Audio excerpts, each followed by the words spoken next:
വീടിന്റെ തൊട്ടടുത്താണ്.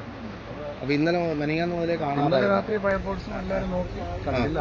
ഞങ്ങൾ ചായ കുടിക്കാൻ വന്നപ്പോഴേക്കും ഒന്ന് നോക്കാന്ന് പറഞ്ഞു വന്നു. അനിയനെ ആദ്യം കാണുന്നു. അനിയനും നിങ്ങളും കൂടെ വന്നു. അപ്പോ ഏത് അവിടെ ഇങ്ങനെ തടഞ്ഞു നിൽക്കുന്നല്ലേ? കമന്ന് കിടക്കുമായിരുന്നു. കമന്ന് തടഞ്ഞു നിൽക്കുന്നല്ലേ?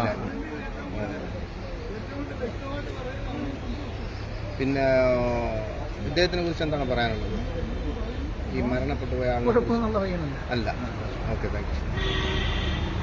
സത്താറല്ലേ? അത് ഹാരിസ് വൈക്കൽ സ്വദേശിയാണ്. അദ്ദേഹത്തിന് മെനങ്ങാന്ന് ഒരു 6:30 മണിക്കാണ് അദ്ദേഹത്തിനെ ഇവിടെ വെച്ച് ഇവിടത്തേതിൻ്റെ സ്കൂട്ടി ഇവിടെ കൊണ്ട് വയ്ക്കുന്നതായിട്ടും അദ്ദേഹം ആ കടയിലോട്ട് പോകുന്നതായിട്ടും വരെ CCTV ദൃശ്യത്തിലുണ്ടായിരുന്നു.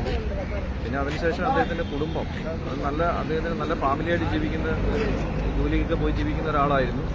അദ്ദേഹത്തിൻ്റെ കുടുംബം കൊണ്ട് പരാതി നൽകുകയും ആ പരാതിയുടെ അടിസ്ഥാനത്തിൽ ചടയമംഗലം പോലീസ് കേസ് എടുക്കുകയും അത് അന്വേഷിക്കുകയും ഫയർഫോഴ്സും മറ്റ് സംവിധാനങ്ങളുമായി ഇന്നലെ രാത്രി മുതൽ തിരച്ചിലായിരുന്നു. അങ്ങനെ ഇന്നലെ കിട്ടിയില്ല, ബോഡി കിട്ടിയില്ല.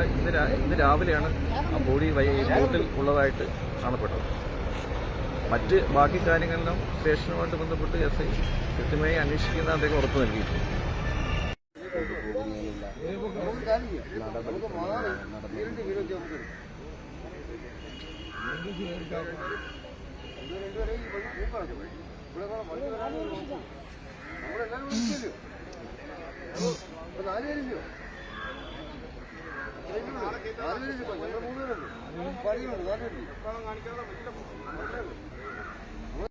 ഇന്നലെ അദ്ദേഹത്തിന്റെ ഭാര്യ പിന്നെ ചടയമംഗലം പോലീസ് പരാതി നൽകുകയും അന്വേഷിക്കുകയും ഈ കടയിലാണ് അത് ഐഡന്റിഫൈ ചെയ്യും. അദ്ദേഹം റൂട്ടിലേക്ക് പോകുന്നതായിട്ട് കാണുന്നതായിട്ട് SIയോട് പറയും.